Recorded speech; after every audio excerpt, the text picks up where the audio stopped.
What's up, Comic Book Nation? BD here, guys. We have a lot to talk about. First, I got to introduce you to Mr. Charlie Ridgely, new member of the comic book staff here. He's a fellow Walking Dead expert, dissector, and fan. So welcome, Charlie. Good to be here, man. I'm excited. Yeah, dude, excited. we got a lot to talk about today in terms of this new theory that's gaining a ton of steam. I'll be reading the comment sections. I wrote 2 articles about it in the past 2 days, and we're going to write another one on Friday when I run it by Scott Gimple himself. But this Morse code thing, Daryl returned to Alexandria on Sunday night for the first time since he was taken by Negan in the season premiere. People are saying he's blinking funny. They think it's Morse code. First of all, are you buying into this theory? I wasn't until I saw Rick's reaction. The blinking was just, he's in the sun for the first time in a long time. It's a little different. It's true. But and he's Daryl. He just has weird mannerisms. when Rick looks at him that way, I'm getting it a little bit there. Yeah, Rick has some interesting looks. He's always when the head turns, it's serious. It's not a going joke. I'm personally thinking this totally could be. We could all be onto something with the Morse code. I'm buying it. At first, when I first read it, I was like, "No, guys, internet, please stop." But upon further evaluation, I'm thinking this totally makes sense. Absolutely. And the theory now is what message he was sending. A lot of people are saying east. All the theories are different, a little bit different. Some people are saying 6 miles east of Hilltop, east of Alexandria, or I east, which is is what he said is I east, because he's not a Morse code expert. He probably only knows a few letters. I don't know. His background with tracking, Merle in the military, he could have more Morse code background than give him credit for. And Rick was a sheriff, but they're in his house earlier in the episode. Yep. See, this is where it could be going false, because Morse code is fresh in everybody's brain. The first time we watched the episode, yes, I watched the episode 7 times. You did too. But so when they're walking through Rick's house, we have a shot here of Michonne walking through the house. You can see a Morse code sign on the wall. I don't know why anybody would have that in their house. It totally stood out to me the first time. And I wrote it down on my little notepad while we were watching it, Morse code thing on the wall. But then I didn't catch the Daryl thing until someone else brought it up on the internet. But I think maybe the Morse code is just fresh in people's heads because of this thing hanging on the wall. That's my only snafu. But it could have just been a little seed of foreshadowing to say, hey, we're doing this cool thing. We're doing some complex storytelling. I can see it either way. I'm still buying. Anyway, but the message was I East, which would mean he is East while he's in this the Savior's Sanctuary. Nobody knows where the sanctuary is. Not yet. Not yet. What do you think? What do you think is what he's trying to say? I don't know. In the comics, they find it through Dwight and through him turning, and we don't know if that storyline is going to play out in the show or not. I mean, I hope so too. But this could be their way of getting them there. This could be Rick relaying something to Jesus going out and searching and finding. Right. We don't know yet. Right. See, and the thing about the Dwight storyline is there was a huge layer of do they trust him? Because Dwight was totally a bad guy in the comics. He's totally a bad guy on the show. And for him to flip-flop and for Rick to be able to trust him is a huge if. Because if you're putting Alexandria's future on a guy who's possibly bad, but with Daryl, it's not the same. Yeah. They would trust Daryl no matter what he's been through, no matter what he's done. It would make more sense for Daryl to come back, gain their trust, and actually have turned to Negan. But I don't see that happening. Daryl's a loyal guy. We all love Daryl too much. We know where his heart is. And this Morse code thing would even further prove that he's still there with Rick. Nobody's going to distrust Daryl in Rick's group. But this is not unheard of in the comics. If this was a Morse code message, it's totally been set up in the comics, because by the end of the episode, it appears that Rick has totally been broken by Negan, and he's totally giving into the oppression and behaving and doing what Negan says. Because even his girlfriend Michonne was like, we can unite with the Hilltop. And he's just like, no, we can't. We got to do this. Shane is Judith's father. Giving up on everything. It's everything. But from the comics, it's totally possible that he still is onto something. I think you're getting something there.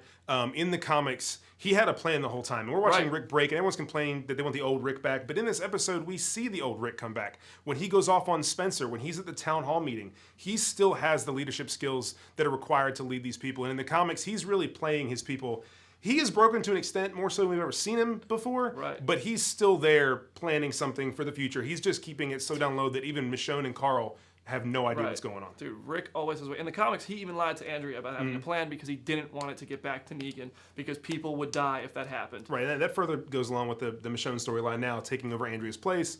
If he's, even with the rifle. Absolutely. If he's keeping something from her and she's getting mad like she's about to, that could really go a long way to kind of continuing that Andrea arc of hers. Exactly. Now, we got the comment section up, the live comment section. And while we do that, there's something else I wanted to point out from this episode. So if you guys have questions, drop them below. We will answer a few before we hang up the phone here.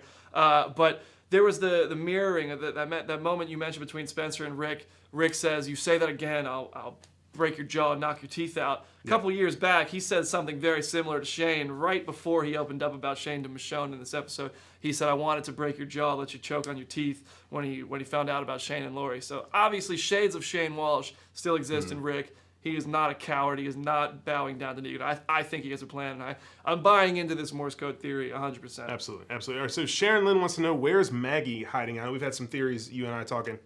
Maggie is totally at the hilltop. Yeah, absolutely. 100%. Absolutely. Comics, she's at the hilltop. The preview, she's totally at the hilltop. She is not in that grave. In fact, I think Father Gabriel might have buried some guns in that grave. Let's hope so. Let's see. We got Thomas Grimes. What is the A4 on his shirt? Of course, from a Daryl's shirt over at You Sanctuary. have a theory on this. I do have a theory. I think it's kind of twofold. We know Negan was a teacher. I think the letters on the shirt might have something to do with the Scarlet Letter. But I also think that's the prison identification number. You know, when you go to prison in modern society, you have a multi-digit number that tells your name or who you are. So you no longer have a name. You just have that number. Right. And all those different prisoners had a different letter on them. We saw A on Daryl and then S and F on the other two guys. Yep. I think that's going to be their name. That's how they're identified. You know. A is that of his cage. Takes his name away, takes his identity away. Absolutely. That's exactly what they're trying to do. Daryl, I don't think Negan could break Daryl. That's just me. I don't think Daryl would ever flip-flop against Alexandria and Rick. And going back to what Rick said, Rick having a plan. Rick always finds a way out. He will bite your throat out to get out. That's something I meant to say earlier. When he was cornered by those guys that Daryl was with, Joe and them, Daryl still showed his loyalty to Rick, and Rick bit the dude's throat out when they fought their way out. And you think about him and Abraham when they got cornered with Carl. You know, that exactly. Rick will do anything. Exactly. Austin Carden wants to know, do you think Carol's suicide will happen soon or even at all? I don't think it's going to happen at all. I think they teased it, and I think that's as best we're going to get. Carol's suicide in the comics, I think, was one of those moments that Robert Kirkman was like, yes, I get a do-over on this on the show. I think there's a lot of characters that he did in the comics that he wanted to get another chance at in the show, and I think Carol becoming a total badass, especially at Terminus. Everything. I think she's going to be a totally different character going forward, but I don't think there's any chance we see Carol feeding herself to a zombie on the show. And especially now with Ezekiel in that relationship. That's a huge arc that's going to go forward. And that's another relationship flip-flop coming. Michonne and Ezekiel were in the book. Carol and Ezekiel totally going to be on the show. Yeah, I'm okay with it, though. I love Carol and Ezekiel as a couple. I wonder how that's going to feel. Rachel Lyons got a big one. Rachel. Will Rick kill Negan? No. I would honestly, at this point in the show, I would love to see it. I would have never said that a few weeks ago because Negan in the comics has become one of my favorite characters as this anti-hero role he's taken on. But now, I just hate him and I want him to go. I want to see like Daryl get Negan on his knees with a knife to his throat and Rick's python just right at Negan's forehead. I was with you for a little bit, but this episode, he was really funny. Jeffrey Dean Morgan plays the character so well. And that dialogue. If they want to keep energy going on this show for the next 3 or 4 years to really finish out its run, they need someone like JDM to stay. Right, let's get one more question here. All right. Let's see. Mark Evans, a great question here. We've talked about this a little bit. Do you think Negan is going to take Carl like he did in the comics? Dude, Negan didn't even really take Carl in the comics. Carl went on his own. See, what happened in the comics, what Mark is referring to is Carl jumped in the back of one of those vans full of mattresses and guns, and he took a machine gun. When they got to the sanctuary, he just unloaded on the Saviors, and eventually got caught because he can't take on this entire army himself. Right. But Negan didn't kill him. Right. He took him into the sanctuary. He kind of, in a weird way, took him under his wing. Yeah. It was weird. He made him show him the eye scarring and made him sing a song and totally broke him down, which seems to be what he's doing with Daryl. Right. It kind of takes Daryl's storyline, except Daryl is more of a prisoner. Eugene was a prisoner in the comics. Right. That's another comparison there. But with Carl, he took Carl when Rick's in this broken state and then tried to become another father figure to him. And even though Carl stayed with his dad, Negan affected him a little bit. But Definitely. I don't think we're going to see it in the show because we have a clip we've seen from next week's episode. It's online on Comicbook.com. Carl and Michonne are there talking in their house. And so Carl did not get on the truck like we all kind of hoped he would. Right. And there's no other character that really could have done that. Enid maybe, but she's not that kind of character. She's also in the trailer for next week with Carl. So maybe we'll get it down the line. I really hope we do, but it's definitely... It's tough to see at this point. I thought he was in the back of that truck when we got the shot from inside. I said, dude, Carl's in that truck. Yep. But we saw him in the preview. He's not, unfortunately. I think it might happen somehow down the line. I'm holding out faith. I talked to Scott Gimple at the end of season 6, so this was months ago, and I asked specifically, are we going to see this relationship between Carl and Negan play out? Yeah. He said, we'll see some form of it. It may happen with a different character. Probably happening with Daryl right now. We'll see what happens. I do have another call with Scott this Friday, and I'm going to pose this Morse code question to him. I'm just going to flat out say, are we onto something with the Morse code, and what are we onto? And he's going to say, I can't talk about that, but I'm going to try. We're going to give it a shot, guys. If you have more questions, guys, we love talking about Walking Dead, so hit us up on Twitter, at Charlie Ridgely right here, at Brandon Davis BD.